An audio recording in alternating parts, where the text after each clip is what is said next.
let me move it to across the town of Washington over to the White House. The president is headed on over to Israel. Now, if I recall, there were times the president didn't go to disaster areas because, well, he would just get in the way. A presidential visit would get in the way. This is a war zone he's going into now. I am not convinced of the innocence of this. I think it is more of a delay tactic, keep Israel from going in and really decimating things and finishing the job. But I'm pessimistic and a little jaded on the politicians, especially on the left when it comes to Israel. Jason Buttrill is with us, and he has the latest on what is happening in Israel. How come we haven't seen Israel go in? We thought we were going to see it this weekend, really go in and with troops and just go through Gaza. I've seen a lot of people talk about how they don't think that the ground invasion is likely anymore, and that's not how I read the situation on the ground at all. This is an unprecedented situation that Israel is now in. So not only do they have the pressure campaign from the Biden administration, you know, their top main ally, which I can only imagine. Blinken was in a meeting with Netanyahu yesterday for, what, 8 hours? 8 hours. What can you imagine the threats that are probably getting lobbed across the table there? They do not want this ground invasion to happen. It is a humanitarian disaster. It absolutely will be. Good. Egypt can take care of it. Yeah, but did you see just now the king of Jordan this morning said, speaking on behalf of Jordanians and Egypt, that allowing Palestinian refugees from Gaza is a, quote, red line. They said it is a red line, and we know what the actors on the ground would do. Gee, well, I wonder what he's talking about there, because the last time this happened was in 1970, Glenn. 1970, after the Six-Day War, they allowed tons of Palestinian refugees in from the West Bank because there was nowhere for them to go, exactly like now. What happened? Instantly, the Palestinians kicked off a civil war in Jordan and even tried to assassinate the king of Jordan. And the Jordanians had to kick them out. They had to go to Lebanon. What happened in Lebanon after that? Well, gee, a civil war broke out in Lebanon.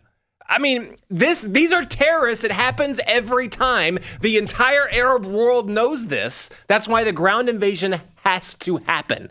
Has to. This has got to be, they have to be dismantled for good. So what are they fearing here? Because I know they are worried about a three-front war.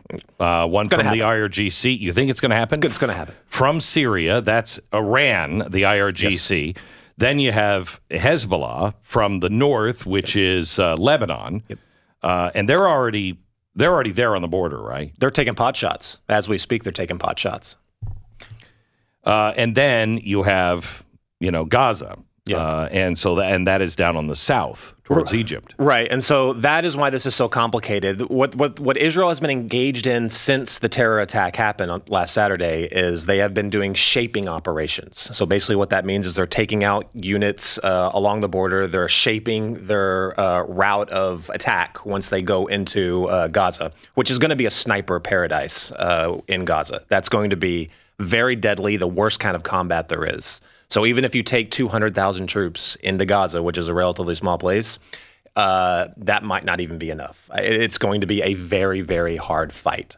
But shaping operations take time. Massing troops along 3 different fronts, I mean, that's colossal. I mean, and for the idea, Israel is a small country. I mean, we have more Jews in the United States than are actually in Israel. They just don't have the people. So it's going to take a lot of prayer. It's going to take a lot of strategy and smart thinking to pull all of this off. But just think about that in that context, how difficult that's going to be, how imperative it is for them to do this. And then you're getting the full court pressure from the Biden administration. It's insane. I don't think Israel's going to listen to us or anybody else, are they? I hope not. I mean, look, here's the thing.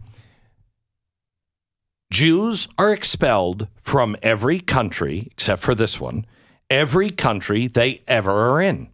There is always a program or you know, a Holocaust wherever they are. Mm-hmm. They are either put into a ghetto or exterminated. That's the reason Israel exists. Yes. No longer do they have to have permission to defend themselves. Jews have a right to live. I know that's a crazy concept, but I have the T-shirt. Jews have a right to live. And they have a right to defend themselves, period. And if that's the way they want to defend themselves, I'm with them. I'm with them. I'm no longer buying into the bull crap that, well, they want a two-state solution. No, they don't. No, they don't. No, they don't. They had the opportunity. Multiple times, they always turn it down. They want the destruction of Israel and the Jews. Period. But doesn't it say in the Hamas charter very specifically, we desire a two-state solution? No, it's weird. Oh, it doesn't? It says just the opposite. Oh, okay. Oh, Allah, tell us where the Jew is hiding behind the tree or the rock so we can kill them. Oh, yeah. So it's got that going. And eventually the rocks, if I'm not mistaken, are going to actually yell out, there's a Jew behind me. Yes, which is, that's in the charter as well. Yeah, so that's really good. So yesterday, Iran was crazy. Well, no, sorry. Crazier than they usually are. Some of their official communications are, let's just say, getting a bit odd, yes. Talking about, and again, this is official statements about the final battle of God is upon us.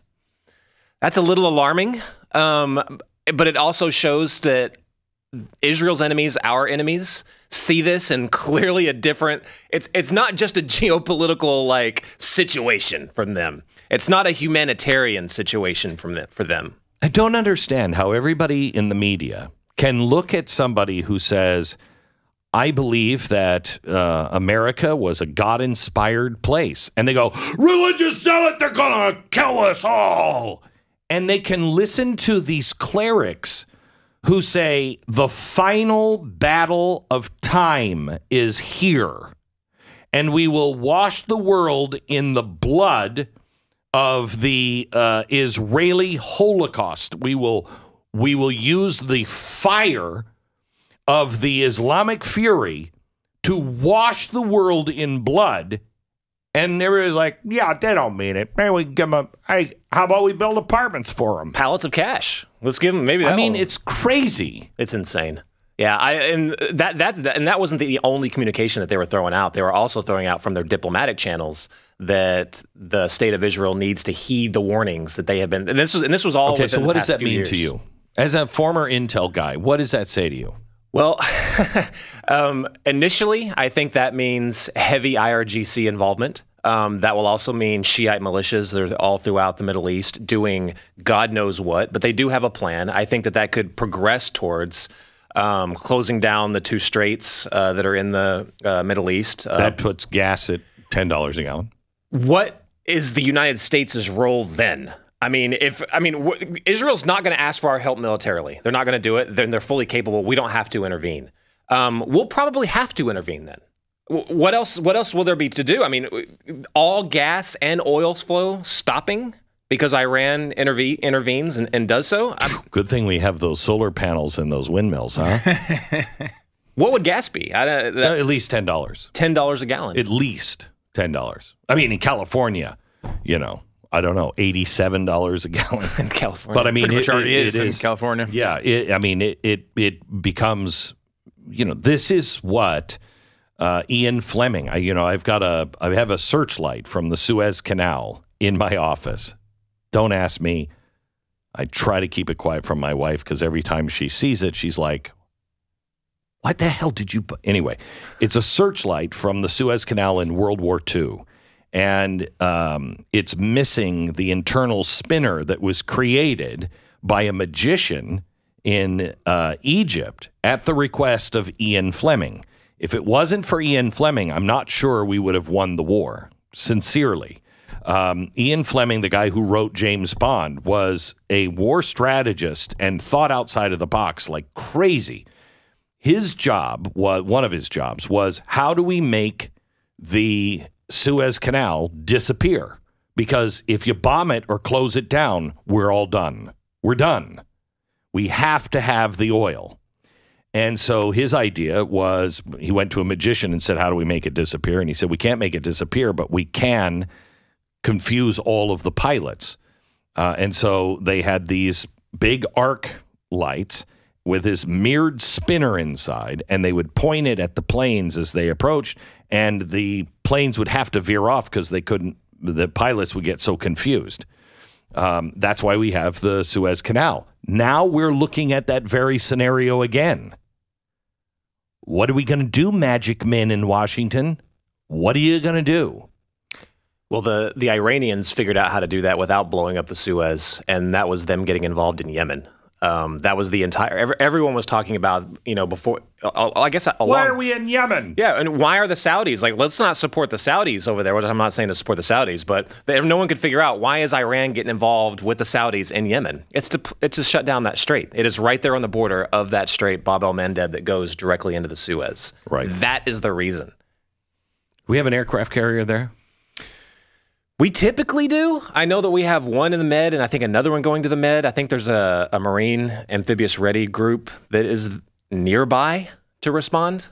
But the closer this gets, I would not be surprised if the Biden administration does not shut down the ground invasion. If Netanyahu says, no, we're doing this our own way. You think Biden is going there to slow this down? Why else would he go? Well, show support. Show support. Yeah. And I just don't think so. I don't see it. It feels like a full court pressure to get the Israelis to stop. That's what it feels like to me. Yeah, or at least minimize what they're doing. Yeah. I don't think you're going to get them to stop. I hope not. And, I would be fine with the Israelis saying to the president, we're a little busy right now. We want to thank you for your little gift that you brought us from, I don't know, Tiffany's. It's great. It's a bowl. We'll put it someplace and we'll never use it. But thank you for that. Goodbye. Be very nice about it, but goodbye. We've got a war to fight.